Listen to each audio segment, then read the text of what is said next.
आप देख रहे हैं स्टेट टुडे न्यूज और मैं हूं आपके साथ हर्षिता। आइए बढ़ते हैं कुछ खास खबरों की ओर।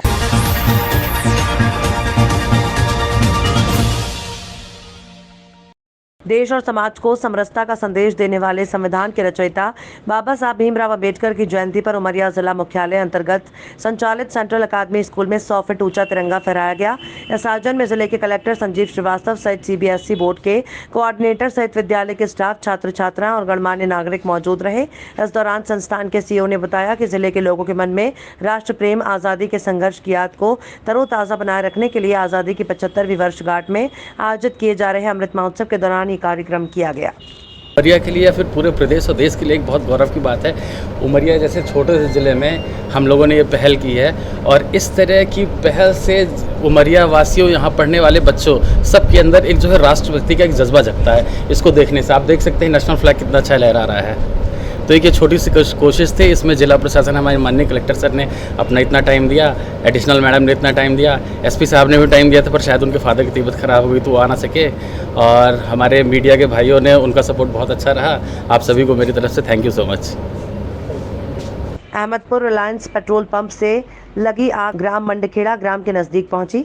साथ ही वेयर हाउस के पास से 4-5 खेत अपनी चपेट में लेकर मंडखेड़ा और कल्लत ग्राम के पास तक पहुंच गई। वेयर हाउस के पास खेत में बनी एक टपरिया जल गई। पूरी गृहस्थी का सामान, साइकिल जल गई। कुछ किसानों के भूसे के ढेर जल गए। जान माल की कोई हानि नहीं हुई है। OCM में भाजपा अल्पसंख्यक मोर्चा धनपुरी द्वारा भाजपा अल्पसंख्यक मोर्चा धनपुरी अध्यक्ष रमजान शेख के नेतृत्व में चेन्नई राधाकृष्णन कंपनी के खिलाफ आंदोलन किया। कंपनी की गाड़ियां, सब एरिया मैनेजर, अमलाए OCM और राधा चेन्नई के मैनेजमेंट ने अल्पसंख्यक मोर्चा के कार्यकर्ताओं के साथ बैठक की, जिसमें बेरोजगारों को रोजगार देने का कंपनी द्वारा आश्वासन दिया गया। 80% स्थानीय बेरोजगार युवाओं को दिया जाएगा। रोजगार तय पश्चात आंदोलन समाप्त हुआ। अल्पसंख्यक मोर्चा अध्यक्ष रमजान शेख ने कहा कि कंपनी यदि किए गए वादों पर अमल नहीं करती तो फिर हो सकता है कि बड़ा आंदोलन। कंपनी के घेराव में सैकड़ों अल्पसंख्यक मोर्चा कार्यकर्ता शामिल हुए। जबलपुर रहमत और बरकत का महीना रमजान के दूसरे जुमे पर जबलपुर शहर सहित पनागर, मझौली, रांची, सिहोरा, बेड़ाघाट सहित अन्य प्रखंडों में स्थित मस्जिदों में नमाज अदा की गई। कोरोना काल की पाबंदी के बाद रमजान के दूसरे जुमे को राजदारों में खुशी देखी गई।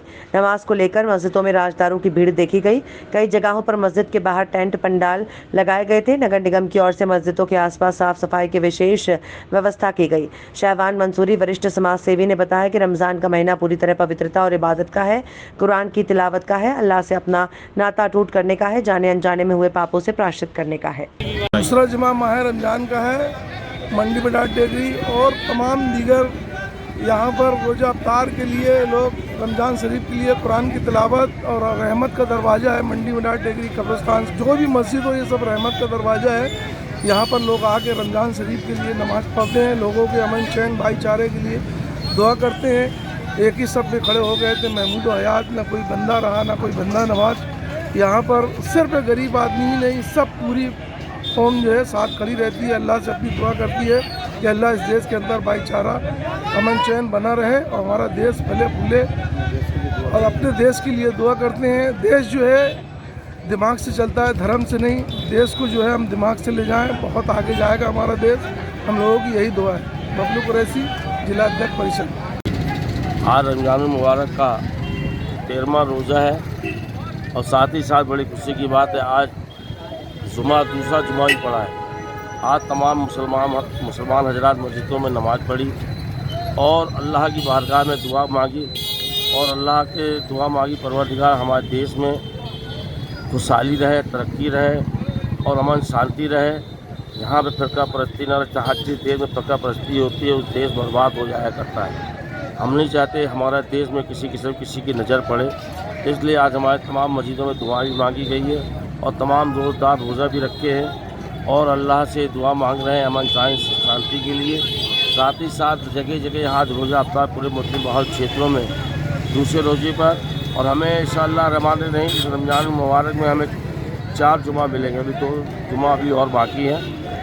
हम उम्मीद करते हैं कि तमाम मुसलमान हजरात जगह जगह रोज़ा अफ्तार करवाएँ, अल्लाह की बारगाह में जाके दुआएं मांगें, अपने लिए मांगें, अपने बाल बच्चों के लिए मांगें, साथ ही साथ देश के लिए भी मांगें। अस्सलाम वालेकुम। ग्राम पंचायत खितौली और दूसरे क्षेत्र का है मामला, जहां पर लगभग 15 दिनों से अघोषित बिजली कटौती चल रही है। विद्युत विभाग द्वारा बिना किसी सूचना के बिजली कटौती की जा रही है, जिससे ग्रामीणों को इस भीषण गर्मी में भारी समस्या का सामना करना पड़ रहा है। जिनके घरों में बोर से पानी और अन्य कार्यों के लिए पानी मिलता है, वो इस कटौती से भारी परेशान है और बिजली ऑफिस में कोई फ़ोन उठाने को तैयार नहीं है। लोगों के खेतों में गेहूं कटाई, महुआ बिनाई चल रही है। जब घर वापस आते हैं तो पीने को पानी नसीब नहीं होता, क्योंकि बिजली विभाग द्वारा मनमानी से अनियमित कटौती जो चल रही है। इन सारी चीज़ों के लिए जिम्मेदार कौन है, पूछने पर सब गोल बातें करते नजर आते हैं।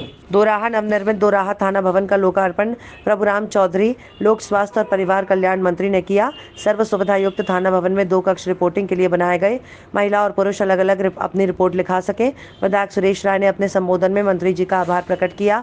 मुख्य अतिथि सुदेश राय और आईजी इरशाद अली भोपाल, कलेक्टर सीहोर चंद्रमोहन ठाकुर, पुलिस अधीक्षक मयंक अवस्थी के द्वारा विधि विधान से पूजा की गई। मंत्री जी के द्वारा भवन का लोकार्पण किया गया।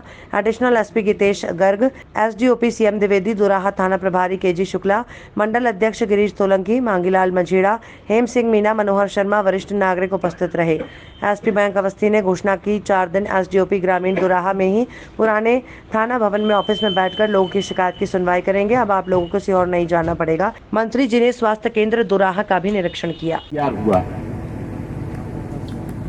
जो पुलिस हाउसिंग बोर्ड के हमारे अधिकारी भी यहाँ पर इंजीनियर हैं, उनको भी बधाई देता हूँ। अच्छा, अभी हम लोगों ने निरीक्षण किया सभी अधिकारियों के साथ में, जो नया थाना बनकर तैयार हुआ है वो स्पेशियस है, व्यवस्थाएं उसमें है। निश्चित रूप से ऐसे कुछ ही विभाग हैं सरकार के अंतर्गत जो 24 घंटे काम करते हैं। वली साहब हमारे बीच में आज यहाँ उपस्थित हैं। हमारे जिले के कलेक्टर चंद्रमोहन ठाकुर साहब, हमारे जिले के कप्तान और जिनके नेतृत्व में आज इस पुलिस थाने का लोकार्पण हो रहा है, श्री मयंक अवस्थी जी, हमारे पार्टी के वरिष्ठ नेता आदरणीय मांगीलाल जी साहब, माननीय गिरीश जी, सरपंच साहब मंच पर हमारे उपस्थित। खबरों में फिलहाल इतना ही। और भी खबरों के अपडेट्स के लिए आप देखते रहिए स्टेट टुडे न्यूज़।